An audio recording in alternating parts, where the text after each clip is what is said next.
پہلے تو مختصر سی تعریف ایتھیزم کی انجینئر صاحب نے پوچھی تھی. جو لکھی ہوئی تعریف ہے وہ تو یہ ہے کہ ڈس بلیف اور lack of belief in the existence of God اور گاڈس. مجھے تھوڑی بہت سمجھ آتی ہے وہ یہ ہے کہ الہاد یعنی مذہب یا خدا کا رد یا اس کے وجود پہ شکوک و شبہات کا اظہار. اس لحاظ سے جو اس کی تاریخ ہے وہ تقریباً جو پہلا ایتھیسٹ تھا وہ کوئی 5000 سال قبل از مسیح میں ڈیوکریس، پتہ نہیں میں ٹھیک سے پروناؤنس کر پا رہا ہوں کہ نہیں، وہ بندہ تھا جو ریکارڈڈ ہسٹری میں جس کا نام آتا ہے. ظاہر ہے کہ اگر 5000 قبل از مسیح میں وہ تھا تو اس سے پہلے مذہب موجود تھا، تو مذہب کی جو تاریخ ہمارے انڈیا میں موجود ہے وہ 6000 سال پرانی ہے. یہ بھی لکھی لکھائی باتیں ہیں جو سب آپ کو گوگل پہ مل جائیں گی. میں جو اپنے طور پہ یا آپ کے لیے جو مختلف بات کرنا چاہ رہا تھا، دراصل وہ کوئی مناظرہ نہیں تھا مذہب اور ایتھیزم کے بیچ میں. بنیادی طور پہ بلاگرز کا ایک ایشو ہے اور ایک ایشو جو اوریا مقبول جان صاحب نے بہت اینڈ کمپنی نے بہت زیادہ اٹھا رکھا ہے اور کہ جی ایتھیز بڑے ہو گئے اور بڑا یہ نقصان ہو رہا ہے معاشرے کو. میں اپنے بچپن کا ایک قصہ تھوڑا سا آپ سے شیئر کر لوں. جو تاریخ بتائی ہے وہ تو لکھی لکھائی ہے، جس کا میں خود وٹنس ہوں وہ میں ذرا آپ سے شیئر کر لوں. ہمارے شہر چونیا میں ایک بابا ہوتا تھا، اس کا نام تھا بابا خوشی. وہ قبرستان کے ساتھ ہی ایک چھوٹی سی نرسری ٹائپ جگہ تھی، وہاں وہ رہتا تھا. سر پہ اس نے ایک ڈالڈا گھی کا کٹا ہوا حصہ ہوتا ہے اس کا ایک ڈبہ تھا، اس نے بنایا ہوا تھا پانی شانی پینے کے لیے، وہ اس نے سر پہ رکھا ہوتا تھا اکثر. اور وہ آسمان کی طرف دیکھ کے اور بہت فضولیات جو ہے وہ خرافات بولتا تھا. اور ظاہری سی بات ہے کہ آسمان کی طرف دیکھ کے کیا بولتا ہوگا، لیکن قابل غور جو بات تھی اور ہے جو ان لوگوں کو نظر نہیں آتی میڈیا پہ بیٹھے اوریا مقبول جیسے دانشوروں کو، کہ وہ ٹائم ایسا تھا کہ وہ بندہ یہ سب کچھ بولتا تھا اور سر عام بولتا تھا، اور میجورٹی جو تھی 70-80% لوگ اس کو اگنور کر دیتے تھے، بلکہ مور دین 80 کیا 99% لوگ اگنور کر دیتے تھے. کوئی ایک دو ہوتے تھے جو اس پہ ریئیکٹ کرتے تھے اور اس کو برا بھلا کہتے تھے، اور وہ بھی برا بھلا ہی کہتے تھے. مطلب کوئی ایسی بات نہیں ہوتی تھی کہ کوئی اٹھا اور جا کے اس نے کی گردن اڑا دی یا کچھ کر دیا. تو یہ وہ ٹائم تھا جب جنرل ضیاء صاحب زندہ تھے، اور جنرل صاحب کی زندگی میں سمجھتا ہوں کہ وہ جو ٹائم میں نے پچھلے دنوں ایک مختصر سی بات لکھی ہوئی تھی، ایک شعر لکھا تھا فیض صاحب کے حوالے سے، جالب صاحب کے حوالے سے اور فراز کے حوالے سے، کہ وہ دور تھا جب وہ بول گئے، آج ہوتے تو ہم پوچھتے. آج کا دور جو ہے میں سمجھتا ہوں ضیاء دور سے زیادہ مشکل. جب ہم لوگ بچے تھے اور ضیاء دور چل رہا تھا تو تب ایک ضیاء ہی ضیاء تھا، لاکھوں ضیاء نہیں تھے. اب ضیاء کے بچے جوان ہو گئے اور لاکھوں کی تعداد میں ہیں. ہر جگہ ایک انتہا پسندی کا منظرنامہ ہے، جو آپ دیکھ سکتے ہیں کہ کتنے سارے لوگ مارے گئے. اور آج شاید ہم وہ بات جو آج سے 10 سال پہلے یا 20 سال پہلے عام بیٹھے کر سکتے تھے، ایک مکالمہ کر سکتے تھے، وہ اس مکالمے کی بھی اب اجازت نہیں ہے. تو ہم یہ جو نواز لیگ کے اسپیشلی جنہیں آپ پرو کہہ لیں یا ہمدرد لبرلز ہیں، ان کو تو یہی لگتا ہے کہ ہم بڑی کوئی درست سمت میں آگے بڑھ رہے ہیں، لیکن اگر آپ ایمانداری سے تجزیہ کریں تو ہم آگے نہیں، ہم پیچھے جا رہے ہیں. ہمارے ہاں برداشت جو ہے وہ دن بدن کم ہو رہی ہے، بہتر نہیں ہو رہی ہے. ہر آنے والے دن کے ساتھ جو ہے حالات ابتر ہو رہے ہیں.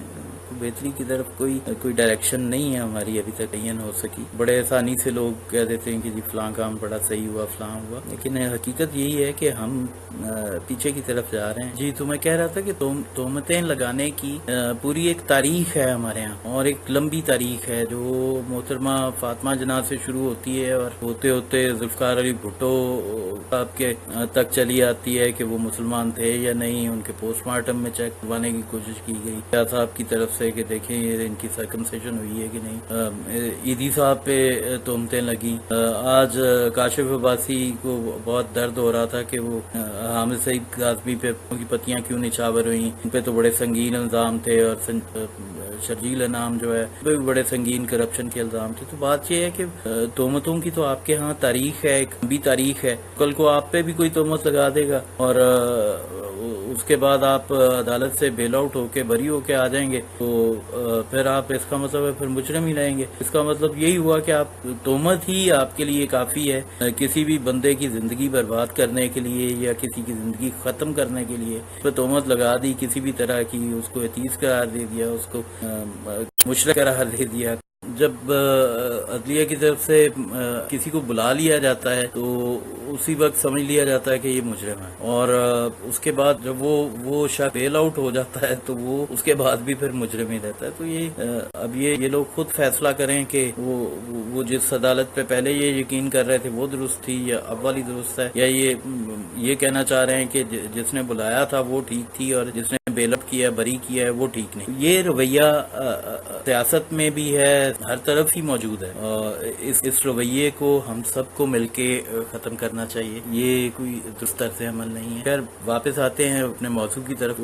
جو الحاد کا یا اوریہ مقبول جان وغیرہ کے تحفظات ہیں کہ بہت سارے ملد ہیں وہ آ گئے ہیں سوشل میڈیا کے اوپر, تو یہ لوگ انہوں نے کبھی اپنے گریبانوں میں جھانک کر دیکھنے کی ضرورت محسوس نہیں کی کہ یہ اتنے زیادہ کیوں نہ ہے. 5000 سال پرانی تاریخ ہے الحاد کی, تو جو ریکارڈڈ ہسٹری, تو جو درمیان میں 20-30 سال تھے تب ایسی کوئی اندھیر نگری کیوں نہیں مچی. تو بھائی یہ ایتھیسٹ نہیں ہے, یہ آپ سمجھنے کی کوشش کریں. یہ دہشت گردی اور جو جاہل قسم کے گلی محلے کے کلرکس ہیں ان کی جہالت کا رد عمل ہے. آپ اس کو مطلب یہ اس جہالت کا رد ہے اور دہشت گردی کا رد عمل ہے. آپ دہشت گردی کی طرف آنا پسند نہیں کرتے ہیں, آپ اس کے اسباب اور واقعات کے پس پردہ حقائق بیان کرنا جو ہے وہ آپ اپنی ذمہ داری نہیں سمجھتے ہیں. آپ نے کبھی آنیسٹی سے بات نہیں کی ہے کن لوگوں کی وجہ سے دہشت گردی ہے, کون سی فکر کے لوگوں کی وجہ سے دہشت گردی پھیل رہی ہے. اور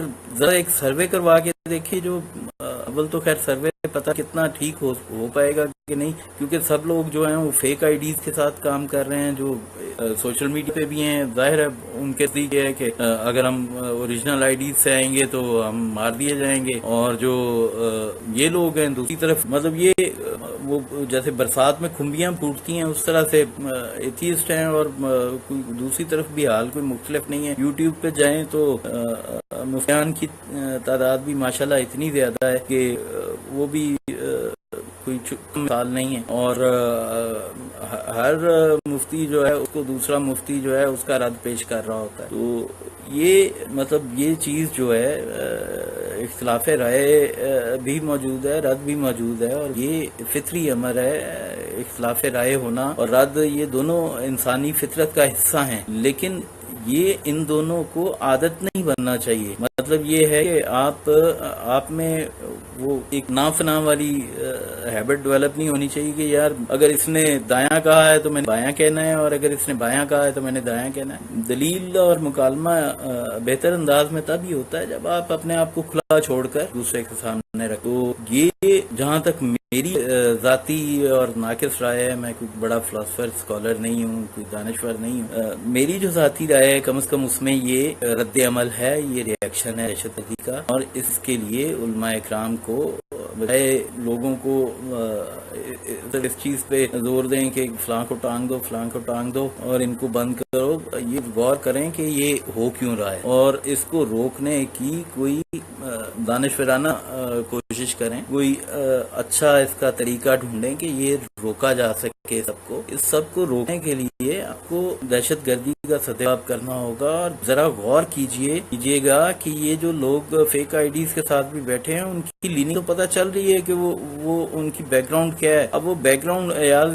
نظامی کی آپ دیکھ لیجئے یا 2-4 اور بھی جو ہوں گے, آپ ذرا ان کے اندر جا گھس کے تو دیکھیے کہ وہ کہاں سے رہے. وہ بھی وہیں سے رہے ہیں جہاں سے رد عمل شروع, عمل اور رد عمل دونوں ایک ہی جگہ ہیں. تو اوریہ مقبول جان صاحب آپ ذرا ادھر دھیان دیں, اپنے آپ دیکھنے کی ضرورت ہے. ہم میں کیا کوتاہیاں ہیں اور ان کوتاہیوں کو ایڈریس کرنے کی ضرورت ہے. باقی جہاں تک یہ جو یوتھ ہے جو خود کو لبرل کہتی ہے, ایتھیسٹ کہتی ہے, مجھے نہیں لگتا یہ ایتھیسٹ ہیں, کیونکہ میں نے جتنے لوگوں سے جو اس طرح اس نوعیت کے انٹرنیشنل فورمز ہیں ان پہ جو لوگوں کی گفتگو سنی ہے وہ قطعی ایسی نہیں ہے. دیکھیے دیکھیے الحاد بنیادی طور پہ توحید کا راز اور توحید کے علاوہ اگر آپ اس کو میکسیمم بھی پھیلانا چاہیں تو یہ مذہب کا راز ہے. اب اس سے نیچے آنا اور جزویات میں جانا اور جزویات میں جا کے مذہبی شخصیات کے اوپر اٹیک کرنا، یہ کہیں سے بھی ایتھیزم ہو ہی نہیں سکتا. اس لیے کہ اگر آپ نہیں مانتے ہیں خدا کو تو پھر آپ کے لیے باقی ساری جو ڈبیٹ ہے وہ تو بے معنی ہونی چاہیے. پھر آپ بے وجہ کی یہ پھکڑ بازی اور توہین اور یہ سب کیوں کر رہے ہیں، جس کی وجہ سے ایک جو معتدل آدمی ہے معاشرے میں بیٹھا ہوا اور ہمارے جیسے لوگ جو اپنی اصل کے ساتھ بیٹھے ہوئے ہیں، اور بہت سارے میں اپنے اکیلے کی بات نہیں کر رہا، لاکھوں کروڑوں لوگ ہیں جن میں لاکھوں کی تعداد میں نہیں، اگر کروڑوں نہیں تو لاکھوں تو ایسے ہوں گے جو معتدل مزاج ہیں، اور وہ بیچارے آپ لوگوں کی اس یہ جو بیشنگ ہے اس کا شکار ہو کے ان کی زندگیاں خطرے میں پڑ رہی ہیں، اور آپ بڑے ہیروئزم میں لگے ہوئے ہیں. بھئی آپ کو ڈیبیٹ کرنی ہے تو الحاد پہ کریں اور توحید پہ کریں، اور کسی جا کے عالم سے اسکالر سے کریں، کسی اچھے مبلغ سے کریں، یا جو بھی ہے وہ آپ کا کوئی حق ہی نہیں بنتا پھر کہ آپ جزویات میں جائیں اور